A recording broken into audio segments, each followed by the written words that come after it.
Bab 6156. Seseorang langsung berkata, ya, itu benar. Di era Tuan Ma, hanya ada sedikit informasi dan materi. Masyarakat biasa mengambil kebaikan yang diwariskan nenek moyang mereka tanpa menyadarinya. Kolektor barang antik hanya perlu membawa sejumlah uang tunai dan kupon makanan dan berjalan-jalan. Dan mereka bisa menghasilkan uang dengan kekayaan yang besar. Kita bisa mendapatkan porselen tempat pembakaran resmi dari dinasti Ming dan Qing dengan harga murah. Dan bahkan porselen biru dan putih berkualitas tinggi dari dinasti Yuan. Saya tidak melebih-lebihkan ketika saya mengatakan bahwa di desa-desa sekitar ibu kota, piring yang digunakan oleh wanita tua untuk memberi makan anjing mereka bahkan memiliki banyak bunga Yuan Xing di atasnya. Jika Anda menukarnya dengan panci aluminium besar bersamanya saat itu, dia pasti akan mengambil panci itu. Kamu hanya perlu melarikan diri, karena takut dia akan menyesalinya. Dan barang yang kamu tukarkan dengan panci aluminium besar mungkin akan terjual seharga 100 juta di lelang hari ini.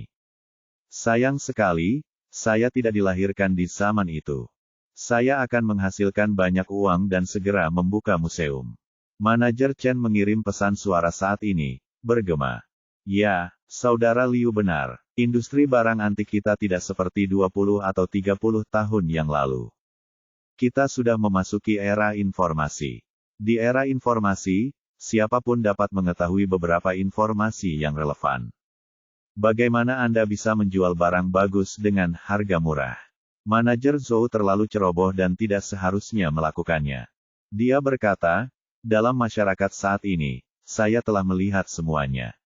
Setiap orang mempunyai impian untuk menjadi kaya secara tiba-tiba. Ketika memikirkan apakah ada pusaka yang terkubur di rumah orang lain dan berpikir untuk membelinya dengan harga murah. Anda sebenarnya telah melihat begitu banyak perbuatan orang lain yang menjadi kaya dengan cepat. Kuburan nenek moyang saya telah digali 8 kali, menggali 3 kaki ke dalam tanah untuk menemukan harta karun. Dalam hal ini, jangan bilang ingin membeli barang bagusnya dengan harga murah, dia juga ingin membeli barang bagus orang lain dengan harga murah. Bukankah semuanya dijual kepada orang-orang bodoh yang bermimpi ini? Banyak orang langsung memujinya. Manajer Chen harus menjadi orang yang benar-benar mengerti. Sepertinya Nona Song adalah pilihan yang tepat untuk menyingkirkan Liang Yun dan membiarkan manajer Chen mengambil alih toko barang antik. Level manajer Chen jauh lebih tinggi daripada Liang Yun. Manajer Chen segera menjadi tertarik ketika dia melihat semua orang memujinya dan berkata sambil tersenyum. Kamu sangat menyanjungku, aku juga ingin berbagi sedikit pendapat pribadi denganmu. Faktanya, siapapun yang mengetahui sedikit tentang industri kita akan mengetahuinya setelah memasuki era informasi. Berpikir untuk membeli barang bagus dengan harga murah sudah menjadi hal yang lumrah dan tidak terlalu sulit. Jadi sekarang banyak orang dengan motif tersembunyi mulai berubah pikiran. Karena saya tidak dapat mengetahui kebocoran orang lain, saya hanya akan membuat beberapa kebocoran untuk diketahui orang lain. Jadi, segel giok yang diturunkan dari negara ini, anggur kekaisaran Qianlong dari Kangqi, ikan kayu Sunzi semuanya muncul, dan mereka semua adalah orang bodoh yang bermimpi menjadi kaya. Seseorang segera menggema, oh, manajer Chen benar. Jarang ada orang bodoh seperti ini. Aku bertemu orang bodoh minggu lalu. Batu giok yang saya beli di toko saya seharga 1,800 yuan dijual kepadanya dengan harga 4,000. Dia pikir itu terlalu mahal, jadi dia berbalik dan menghabiskan 20,000 untuk membeli sepotong marmer. Barang bodoh itu harganya tidak lebih dari 200 yuan termasuk ongkos kirim. Orang lain berkata, manajer Chen, tolong bicara lebih banyak dengan kami dan beri kami lebih banyak nasihat. Mari kita belajar lebih banyak, waspada dan bersiap. Manajer Chen berkata sambil tersenyum, semuanya, di lingkungan umum saat ini. Industri barang antik telah menjadi setransparan mobil bekas di kalangan atas. Jika Anda menipu penjual saat Anda mengambil mobilnya, Anda hanya dapat menipu penjual saat Anda menjual mobilnya. Dealer mobil bekas dapat menjual Rolls-Royce yang basah kuyup dengan harga mobil yang mendekati harga baru. Tapi dia tidak bisa menggunakan Rolls-Royce yang basah kuyup yang setara dengan Rolls-Royce yang hampir baru. Oleh karena itu, ketika kita membuka toko di jalan barang antik, pertama-tama kita harus memiliki kesadaran bahwa toko tersebut sulit untuk dilewatkan di seluruh industri barang antik. Dan kita harus ingat bahwa sekarang kita tidak hanya tidak dapat menangkap apapun, tetapi kita juga harus khawatir ditipu. Selalu ada orang yang ingin mengemas mobil kecelakaan, mobil kebanjiran, mobil dengan penyesuaian meteran, dan mobil dengan cincin jiwa yang menempel pada orang mati. Dan menjualnya ke dealer mobil. Selalu ada juga orang yang ingin mengubah citra semua jenis barang palsu dan menjualnya kepada kami. Liang Yun telah memikirkan mereka sejak dia datang ke sini. Jika Anda mengerjakan proyek dengan margin keuntungan 500%, akan aneh jika kamu tidak ditipu sampai mati. Semua orang memberinya acungan jempol di grup dan memujinya. Melihat waktunya hampir tiba, manajer Chen dengan cepat berkata di grup. Oh, berbicara tentang fakta bahwa Peter ditipu, penjual palsu datang ke toko kami terlebih dahulu. Dia telah membawa Buddha perunggu, tapi saya mengetahui orang itu. Jadi aku mengusirnya. Tanpa diduga, dari sisiku setelah pergi, dia pergi ke tempat manajer Zhou. Setelah mengatakan itu, manajer Chen menghela nafas dan melanjutkan. Saya tidak menyangka bahwa orang tua seperti manajer Zhou akan jatuh cinta pada pembohong seperti itu. Sayang sekali. Banyak orang di grup bertanya, Vic, manajer Chen, apakah dia benar-benar datang kepadamu untuk menjual barang palsunya? Iya nih, manajer Chen buru-buru berkata, saya akan mencari video pengawasan. Saya menerimanya di ruang VIP saat itu. Harus ada rekaman pengawasan. Saya akan mencarinya dan mengirimkannya ke semua orang. Ingat wajah pembohong dan bersiaplah di masa depan. Ketika semua orang mendengar ini, mereka tidak sabar menunggu. Jadi, semua orang mendesaknya untuk segera mengupload video tersebut. Manajer Chen sebenarnya sudah lama mengunduh video itu ke ponselnya. Namun sengaja menundanya beberapa menit, lalu mengirimkan videonya ke grup.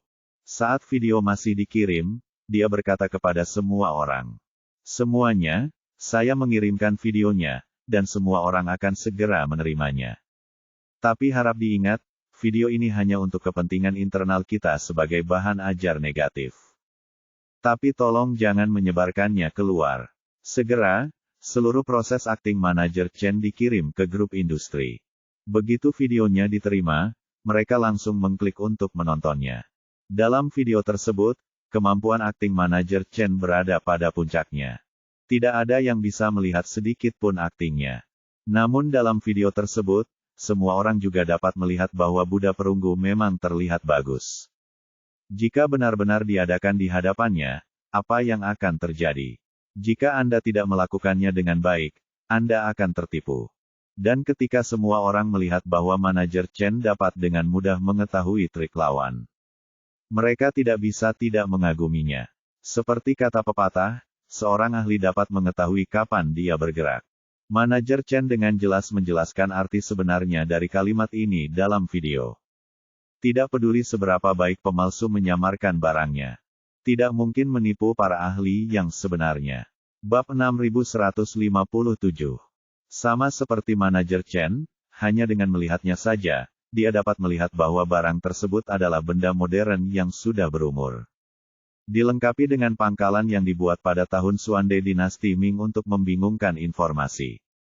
Hal ini juga membuat banyak praktisi memandang manajer Chen dengan kagum. Sejak manajer Chen mengambil alih toko barang antik, kinerja toko tersebut menurun.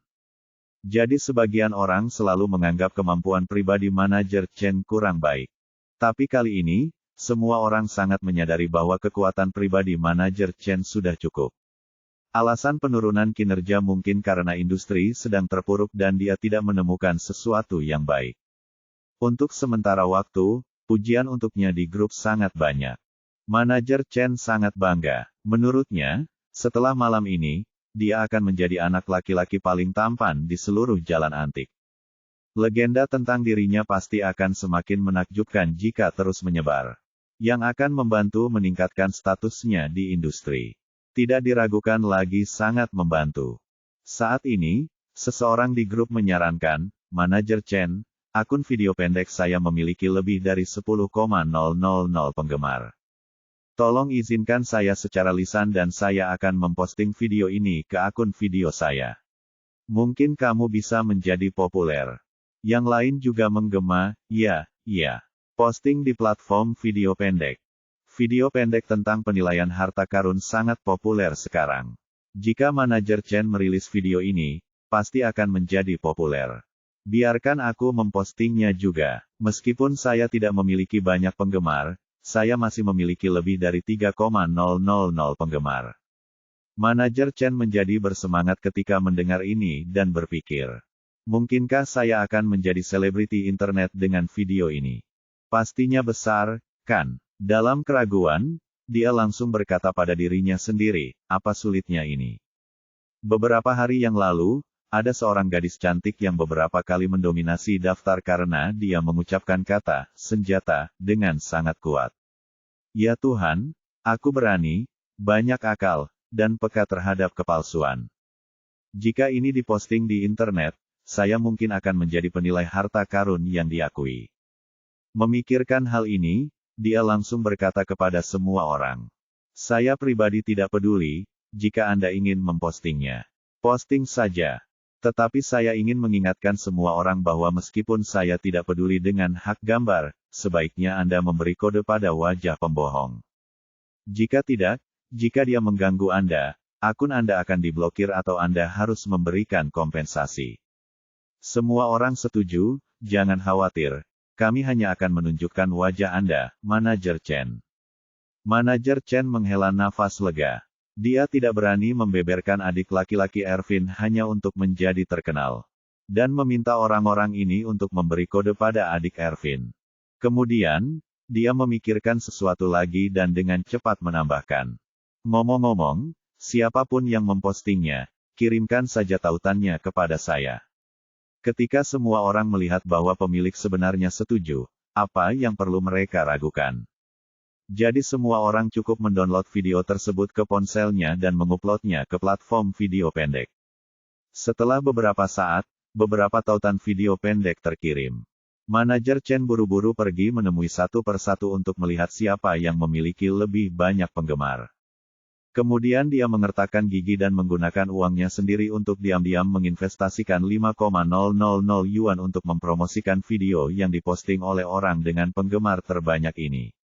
Menurutnya, meskipun 5.000 yuan itu menyakitkan, namun sangat berharga untuk mempromosikan dirinya sendiri. Dan manajer Chen sangat penuh perhitungan. Ketika dia berinvestasi dalam promosi, J secara spesifik mendefinisikan ruang lingkup promosi. Dia hanya mempromosikan pengguna lokal di Aorus Hill. Alasan mengapa dia hanya mempromosikan pengguna lokal adalah karena dia tahu betul bahwa trafik yang bisa dibeli dengan harga 5.000 yuan tidaklah banyak. Jika cakupannya tidak ditentukan, lalu lintas akan terlalu tersebar.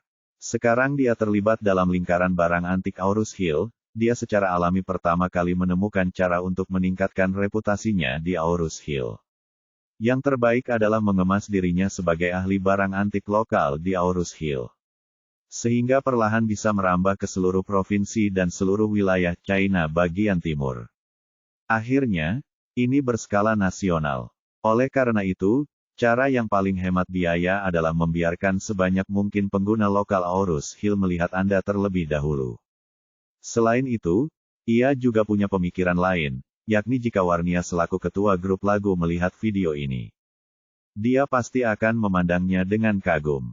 Jika Warnia bisa menganggapnya serius, kariernya akan segera tiba. Segera, investasi video sebesar 5,000 yuan menjadi populer di Aorus Hill. Video tersebut dengan cepat melampaui 10,000 penayangan dan kemudian melampaui 50,000 dalam beberapa menit. Hampir semua komentar memuji manajer Chen. Mereka merasa bahwa orang ini memang sangat profesional dan dia bisa mengenali pembohong yang licik dalam sekejap. Manajer Chen mengirimkan tautan video ke Ervin, yang membuka video tersebut dan mulai memutarnya di depan Jacob. Jacob tidak tahu bahwa Ervin memiliki keamanan lain, jadi dia bertanya dengan rasa ingin tahu, Ervin, apa ini? Ervin tersenyum dan berkata, Presiden Wilson, tidakkah Anda ingin Liang Yun hancur? Kami dapat mengirimkan video perbandingan untuk membuatnya terlihat lebih bodoh. Saat dia mengatakan itu, dia menyerahkan teleponnya kepada Jacob dan berkata, "Dengar, Liang Yun pasti akan semakin malu setelah video ini keluar." Melihat orang di gambar, dia berkata dengan heran, "Bukankah ini manajer Chen dari toko barang antik saat ini?" "Ya," Ervin mengangguk, "itu dia." Awalnya, kemampuan profesionalnya pasti tidak sebaik Liang Yun. Tetapi operasi seperti itu akan membuat orang berpikir bahwa Liang Yun jauh lebih buruk darinya. Liang Yun tidak akan bisa bekerja di toko di masa depan. Dan tidak ada peluang mendapatkan pekerjaan di toko barang antik di Aurus Hill. Jacob tidak cukup pintar untuk menyadari bahwa Ervin sangatlah mudah. Masalahnya adalah kebaikan di antara mereka berdua. Dia merasa Ervin lebih bijaksana dan jahat darinya, jadi dia tersenyum dan berkata, "Ervin, itu pasti kamu." Ervin terkekeh dan berkata, "Presiden Wilson, reputasi Liang Yun akan hancur total malam ini. Menurutku dia harus berkemas dan keluar besok pagi. Jika dia bersikeras melakukannya di sini, dia pasti akan kehilangan uang. Masih ada lebih dari 10 atau 200 ribu. Dan bahkan tidak ada 1 sen pun yang tersisa setelah membayar sewa. Dia pasti tidak akan sanggup menanggungnya saat itu." "Baiklah, baiklah." Jacob mengangguk bangga dan berkata sambil tersenyum, "Aku akan menemui Liang Yun. Maka tidak akan ada kesempatan untuk melihatnya." Ervin berkata dengan tergesa-gesa, "Presiden Wilson, jika Anda pergi menemuinya. Jika dia menebak bahwa masalah ini ada hubungannya denganmu, bukankah dia akan menyimpan dendam?" Bab 6158. Jacob mengangkat alisnya dan berkata dengan nada menghina, "Aku takut padanya. Dia bukan manajer umum The Antique Shop. Saya juga wakil presiden eksekutif Asosiasi Lukisan dan Kaligrafi. Dia hanyalah seorang lelaki tua yang tidak dapat bertahan hidup. Apakah aku akan takut padanya?" Setelah mengatakan itu, Jacob meluruskan kerah bajunya dan mendengus. "Aku akan menemuinya. Aku ingin bertemu dengannya secara langsung. Bukankah dia luar biasa? Mari kita lihat betapa hebatnya dia kali ini." Ervin terkekeh dan berkata, "Kamu benar, kamu benar. Kamu harus menghadapi orang seperti ini di depannya." Persetan dia dengan keras. Setelah itu, dia dengan cepat berkata, "Tetapi Presiden Wilson, sebentar lagi, saya akan mengikuti Anda dengan tenang. Jika dia mulai menyerangmu, aku akan segera masuk dan membantumu. Jika dia tidak berani melakukannya, serang saja dia sebanyak yang kamu mau." Yakub juga takut bertemu seseorang di jalan sempit. Jadi, dia melambaikan tangannya, "Ayo pergi. Aku pergi dulu, ikuti aku dan bertindak sesuai dengan itu." Charlie di kedai teh merasa lega saat melihat Peter pasti menemukan kebocoran besar. Ayah mertuanya ingin mengelabuinya, tetapi tiba-tiba dia menembak kakinya sendiri. Meskipun Charlie menduga ayah mertuanya pasti menghasilkan sejumlah uang, sebenarnya tidak akan ada kerugian. Namun dengan karakternya, begitu dia mengetahui bahwa dia telah memberikan keuntungan puluhan juta mungkin akan membuatnya tidak bisa makan selama beberapa hari. Namun, menurut Charlie ini adalah hal yang baik. Paling tidak, bapak mertua harus diberi pelajaran. Sekalipun dia telah mendapat 200,000 yuan, dia lebih memilih tidak mendapat 200,000 yuan daripada Peter mendapat lebih banyak. Oleh karena itu, masalah ini pasti akan menjadi mimpi buruk jangka panjang dan iblis batiniahnya. Sedangkan untuk Ervin, Charlie juga berencana mencari kesempatan untuk memberinya pelajaran. Pria ini memang pintar, tapi dia harus menggunakannya di jalan yang benar. Kalau tidak, dia harus mencari kesempatan untuk mencambuknya. Tepat ketika Charlie merasa lega dan siap meninggalkan kedai teh dan pulang, sosok familiar tiba-tiba muncul di sudut persimpangan di lantai bawah. Ternyata itu adalah ayah mertuanya, Jacob, yang berjalan mendekat dengan ekspresi bangga di wajahnya. Segera setelah itu, Ervin juga muncul diam-diam di belakang Jacob. Charlie tidak bisa menahan diri untuk tidak berpikir, apakah ini tamparan di wajah. Jadi dia duduk kembali di kursinya, berencana untuk menonton kesenangan itu. Peter sedang memotret Buddha perunggu di toko saat ini. Dia mengetahui beberapa situs web tempat para kolektor barang antik dari seluruh dunia berkomunikasi satu sama lain. Dia berencana mengirim Buddha perunggu ke situs lokal Tiongkok dan mengutip harga yang lebih menguntungkan daripada harga pasar untuk melihat apakah ada seseorang yang ingin segera mengambil alih. Situs web semacam ini umumnya relatif pribadi. Operator tidak berinisiatif melakukan promosi besar-besaran. Itu sepenuhnya bergantung pada undangan tatap muka ke pemain kelas atas secara offline. Ini sangat mirip dengan klub kelas atas. Namun, klub semacam ini hanya online, dan pangkat serta kekuatannya saja sudah cukup. Baru setelah Anda mencapai peringkat tertentu barulah Anda mengetahui keberadaan website semacam ini. Di website semacam ini, orang-orang besar akan memposting beberapa informasi jual beli. Seringkali, pemain kelas atas suka tidak menonjolkan diri saat bertukar koleksi dan tidak ingin melalui lelang. Jadi mereka akan melakukannya satu lawan satu melalui saluran ini. Saling menghubungi, dan jika tertarik satu sama lain, mereka juga akan melakukan transaksi offline yang dirahasiakan. Inilah sebabnya, pada banyak koleksi, semua orang hanya mengetahui keberadaannya, tetapi tidak mengetahui siapa pemiliknya. Peter mendaftarkan akun baru di situs web ini dan membayar biaya pendaftaran sebesar 10,000 yuan. Situs web ini anonim, jadi sangat aman. Setelah mendaftarkan akunnya, ia berencana memposting foto dan informasi Buddha perunggu tersebut, lalu mengutip harga 20 juta. Menurutnya, harga tersebut tidak mahal. Nilai Buddha perunggu emas sekitar 100 juta. Tapi sekarang emasnya sudah habis. Diskon 30% masuk akal. Atas dasar diskon 30%, dia telah menurunkan harga sebanyak 10 juta atau 20 juta lagi. Yang bisa dikatakan merupakan kesepakatan yang sangat bagus. Selain itu, hanya ada sedikit Buddha perunggu dari dinasti Song Utara. Dan terkadang tidak ada yang baru yang bisa diproduksi dalam setahun.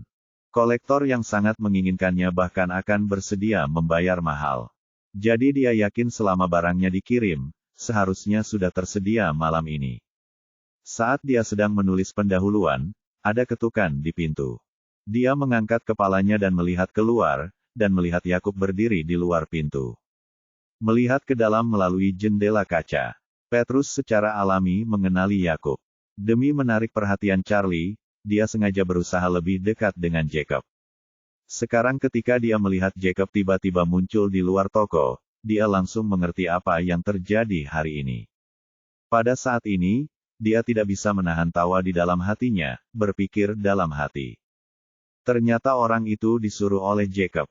Memikirkan hal ini, dia meletakkan ponselnya, menggelengkan kepalanya dan berjalan ke pintu sambil tersenyum dan membukanya. Setelah membuka pintu, Peter memandang Jacob yang tampak bangga di luar pintu, dan tersenyum sopan. Oh, ternyata Pak Wilson, sudah lama tidak bertemu. Jacob tertawa menghina di sela-sela napasnya, mendecakkan bibirnya, dan berkata, "Oh, Manajer Zhou, kapan kamu kembali? Kenapa kamu tidak menyapa di WeChat? Anda memiliki akun WeChat saya, kan?" Peter mengangkat tangannya dan berkata, "Maaf, Tuan Wilson, kali ini saya kembali dengan hati-hati dan tidak ada yang diberitahu." Jacob berkata sambil tersenyum, kalian sangat rendah hati, kalian hanya ingin menghasilkan banyak uang dalam diam, bukan?" Peter tersenyum dan berkata, "Saya tidak berani, saya hanya ingin kembali ke Aurus Hill untuk melakukan bisnis kecil-kecilan. Saya tidak berani berharap mendapat untung besar." Tepat, Jacob mengerutkan bibirnya, menunjuk ke arah Peter dengan jarinya, dan berkata dengan penuh emosi, Zhou tua, kamu tidak jujur. Anda baru saja menemukan kebocoran besar. Dan Anda masih mengatakan kepada saya bahwa Anda tidak berharap menjadi kaya. Siapa yang bisa mempercayai ini?" Peter sedikit terkejut, lalu berkata sambil tersenyum. "Oh, informasi Tuan Wilson sangat bagus. Saya baru saja menerimanya, dan Anda sudah mendengar beritanya." Melihatnya, dia berkata dengan rendah hati, "Saya juga beruntung. Saya menerima barang yang cukup bagus. Sejujurnya, ini sama sekali tidak direncanakan. Saya tidak menyangka akan menemukan hal seperti itu setelah saya membuka bisnis. Yakub berkata dengan nada meremehkan, "Oh, kamu belum bangun dari mimpi ini." Peter bertanya dengan heran, "Apa maksud Tuan Wilson dengan ini?" Jacob berkata dengan sinis, "Lihat situs video pendeknya. Anda berada di lingkaran Aurus Hill antik menjadi terkenal. Sekarang semua orang di industri ini memberi Anda nama panggilan. Anak lelaki tua yang menghasilkan uang di jalan antik. Anda, manajer Zhou, sungguh luar biasa kali ini." Bab 6159. Anak tua yang menyebarkan kekayaan. Ketika Peter mendengar hal ini, dia tertawa sinis dan berkata pada dirinya sendiri, "Aku baru setengah baya, jadi sepertinya aku tidak pantas menyandang gelar lelaki tua." Setelah itu, dia bertanya dengan berpura-pura penasaran. Wilson, aku bertanya-tanya bagaimana aku mendapat julukan seperti itu." Melihat dia masih dalam kegelapan, Jacob mencibir dan berkata, "Bukankah kamu baru saja menerima Buddha perunggu dari dinasti Ming?" Peter mengangguk, "Saya menerimanya, tapi sebenarnya, ini bukan Buddha perunggu dinasti Ming, tapi Buddha perunggu dinasti Song Utara. Ditambah markas dinasti Ming." Jacob tertawa terbahak-bahak, "Dinasti Song Utara. Hahaha, kaulah yang membuatku tertawa. Jangan menyerah sampai kamu mati." Peter berkata dengan serius, "Tuan Wilson, Buddha perunggu itu memang berasal dari dinasti Song Utara. Jika kamu tidak percaya, kenapa kamu tidak masuk dan melihatnya?" "Saya tidak akan melihatnya." Yakub mengerutkan bibirnya. Sekarang tersebar keluar bahwa seseorang membuat Buddha perunggu dinasti Ming palsu dan ingin membuat heboh di jalan antik. Dia pergi ke toko barang antik dulu, tapi manajer Chen melihat ada yang salah dengan barang itu. Jadi dia tidak membelinya, lalu seseorang membawakan barang itu untukmu. Kamu membelinya, kan? Peter tiba-tiba menyadari, berpikir. Sepertinya masalah yang menimpaku bukan hanya Jacob dan Ervin, manajer Chen juga harus terlibat. Namun, dia tersenyum dan berkata, "Semua orang mengatakan bahwa Buddha perunggu itu palsu. Tapi menurutku itu tidak palsu sama sekali. Jika Anda menemukan pembeli yang tepat, Anda tetap bisa menjualnya dengan harga tinggi." Dia berkata dengan sangat serius, "Jika pemilik benda ini mengetahui nilai sebenarnya dari benda ini, dia mungkin akan menyesal menjualnya dengan harga serendah itu seumur hidupnya. Ini hanya masalah jual beli, dan sekarang sudah terlambat baginya untuk menyesalinya." Penyesalan. Jacob tertawa lama sekali dan berkata sinis seolah-olah dia baru saja mendengar lelucon besar. "Oh, manajer Zhou, saya tidak mengharapkan ini. Aku sudah lama tidak bertemu denganmu. Tetapi kamu menjadi semakin amatir. Lihatlah dirimu sekarang. Apakah kamu terlihat seperti orang idiot di acara penilaian harta karun yang menggunakan kotoran anjing sebagai harta karun? 100.000 ahli mengatakan bahwa itu adalah hal yang paling tidak berguna. Harganya hanya 1 yuan, dan menurutnya nilainya 100 juta. Dia benar-benar gila." Peter tersenyum dan berkata, "Tuan Wilson, bisnis barang antik menguji penglihatanmu. Beberapa barang mungkin berharga 100,000, tetapi yang lain mungkin berpikir itu bernilai 100,000. Harganya mungkin 10 juta. Mereka yang bullish belum tentu salah. Hanya mereka yang benarlah yang menjadi pemenang sesungguhnya." "Oh, ya. Jacob mengangguk berulang kali, menunjuk seperti pasien Parkinson, dan tubuhnya mengikuti. Dia menggelengkan kepalanya satu persatu, dan berkata dengan tidak sabar, "Karena kamu sudah gila, kamu tidak lagi berada di lingkaran profesional. Saya tidak dapat berbicara dengan Anda. Ini seperti berbicara satu sama lain." "Bagus sekali, bukankah menurutmu benda itu berasal dari dinasti Song Utara? Kamu bisa mencoba menjualnya dan melihat apakah ada orang jahat yang ingin membelinya." Peter berkata sambil tersenyum, "Sejujurnya, Tuan Wilson, saya hanya sedang mencari pembeli. Kalau benda ini cepat, mungkin akan habis dalam 1 malam. Dan kalau lambat, tidak lebih dari 3 hari. Wajah Yakub penuh ejekan, dan nadanya penuh penghinaan. "Peter, kamu bertarung hari ini. Kamu buta, bahkan orang terkenal suka membawa barang. Sekarang semua orang di pasar tahu bahwa barang yang Anda miliki palsu. Bahkan orang bodoh pun tidak bisa membeli omong kosong seperti milikmu ini. Bagaimana Anda berharap bisa menjualnya? Biar ku beritahu, kamu tidak bisa menjualnya bahkan dengan harga 50.000 yuan. Setelah itu, dia melihat ke toko Peter yang kosong dan berkata dengan sinis. Saya pikir Anda menghabiskan semua uang untuk membuka toko, kan? Jika kamu menginjak jebakan ini, kamu akan memiliki ingatan yang lebih panjang. Mulai sekarang, jadilah orang yang rendah hati. Jika seseorang memukulmu dengan vas pecah, Anda akan dikejar dan dipukuli. Anda akan dihukum karena melakukan hal-hal buruk itu. Petrus tahu bahwa Yakub pasti menyesal telah menyinggung perasaannya sejak awal.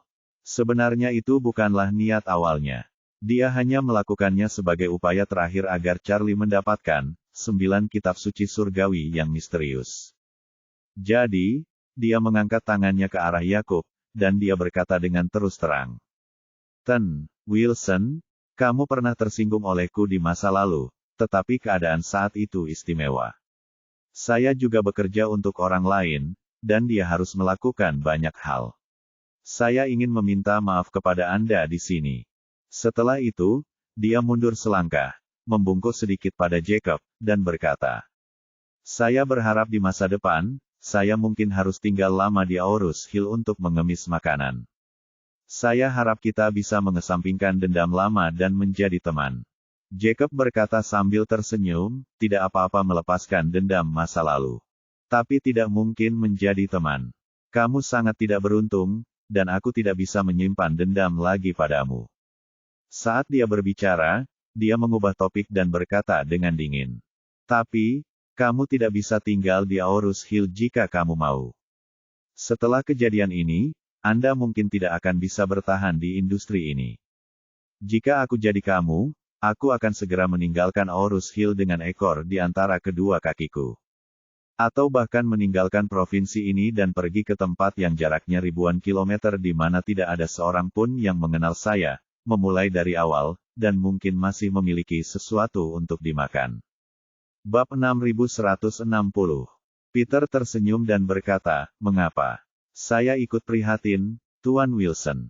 Saya hanya berharap setelah Anda pergi dari sini, Anda tidak akan mengincar saya lagi. Terima kasih. Jacob meringkuk bibirnya, tuanku punya banyak, dan aku terlalu malas untuk berdebat denganmu. Jadi mintalah restumu sendiri. Saat dia mengatakan itu, Yakub memandang Peter dengan ekspresi kebencian di wajahnya.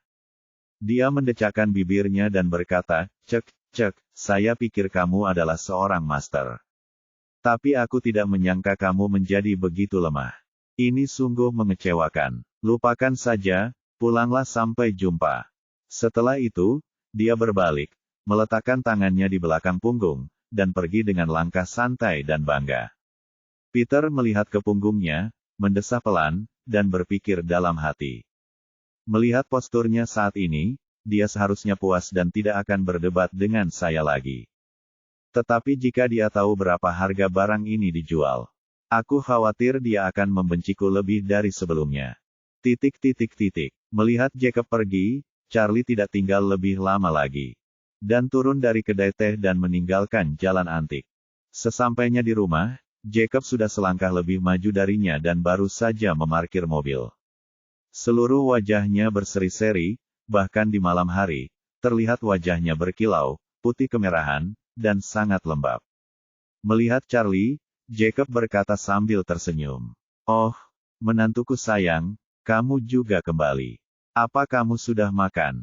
Charlie berkata dengan santai, apakah kamu sudah makan? Bagaimana denganmu, ayah? Yakub menyentuh perutnya, mendecakkan bibirnya, dan berkata, saya hanya sibuk menghasilkan uang, dan saya belum makan malam. Charlie bertanya dengan sadar, hei, ayah sedang berbisnis hari ini. Dilihat dari kondisi mental Anda, bisnis ini seharusnya berjalan dengan baik. Jacob berkata sambil tersenyum bangga, benar, saya sudah lama tidak bergerak. Tapi begitu aku bergerak, aku tidak akan pernah pergi dengan sia-sia. Dengan itu, dia mendorong pintu hingga terbuka dan berkata kepada Charlie. Masuklah, menantu, biarkan aku berbicara denganmu baik-baik. Charlie mengangguk dan mengikuti Jacob melewati pintu. Begitu dia memasuki pintu, Elaine menyambutnya dengan antusias. Suamiku, kamu kembali. Setelah mengatakan itu, dia melihat Charlie mengikuti di belakang dan berkata, "Oh, menantu laki-lakiku yang baik juga sudah kembali. Kalian berdua akan bekerja sama." "Apa yang telah terjadi?" "Tidak," Jacob berkata sambil tersenyum, "kami pergi untuk membicarakan urusan kami sendiri, tapi kami baru saja kembali." Setelah itu, dia berkata dengan ekspresi bangga dan bersemangat, "Istriku, aku di sini hari ini. Saya menghasilkan 200,000 yuan dari transaksi ini." "Benar-benar," mata Elaine melebar dan dia berseru, "Suamiku, kamu menghasilkan 200,000 yuan hanya dalam setengah malam. Itu luar biasa. Bagaimana kamu menghasilkan uang sebanyak ini?" Claire, yang sedang duduk di ruang tamu, menghampiri dan bertanya, "Ayah, bisnis apa yang kamu lakukan?" Jacob berkata sambil tersenyum, "Bukan apa-apa. Hal yang paling menakjubkan adalah saya menemukan barang antik dengan mata tajam, dan setelah menjualnya kembali, saya menghasilkan uang." Saat dia berkata dengan sedikit penyesalan. "Hanya saja kekuatan finansial pembeli tidak terlalu kuat. Saya awalnya ingin mendapat 400,000 yuan, tetapi saya tidak bisa mengatasinya karena dia tidak punya uang sebanyak itu lagi, jadi saya harus mendapat penghasilan lebih sedikit." Elaine dengan cepat berkata, "Ya Tuhan, laba bersih 200,000 yuan adalah jumlah yang besar bagi banyak orang. Anda tidak dapat menghasilkan banyak uang dalam setahun."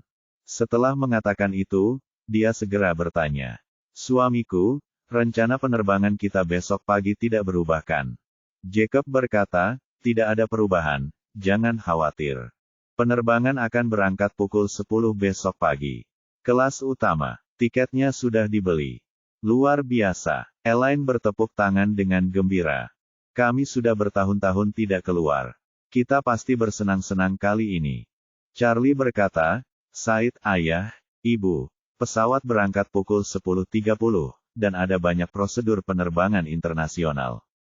Kamu akan sampai di bandara sekitar jam 8.30, kan?" "Ya," Jacob berkata, "kami akan mendapatkannya paling lambat jam 8.30, dan jam 9 kami akan naik pesawat jam 50. Charlie mengangguk, "Kalau begitu Claire dan aku akan pergi menemuimu bersama besok pagi." Claire juga berkata dengan cepat, "Ya, kami akan mengantarmu ke bandara bersama," kata Yakub sambil tersenyum. Itu hebat. Saat dia berkata, dia tidak bisa menahan diri untuk tidak berkata, "Dubai tidak memerlukan visa. Jika kalian berdua tidak ada urusan, kenapa tidak ikut dengan kami? Akan sangat menyenangkan bagi kami untuk bepergian bersama keluarga." Elaine mendengar ini, merasa itu sangat bisa diandalkan. Kuncinya adalah mengajak Charlie. Dia pasti akan membayar belanjaannya. Lalu bukankah mereka akan menyimpan uangnya untuk diri mereka sendiri?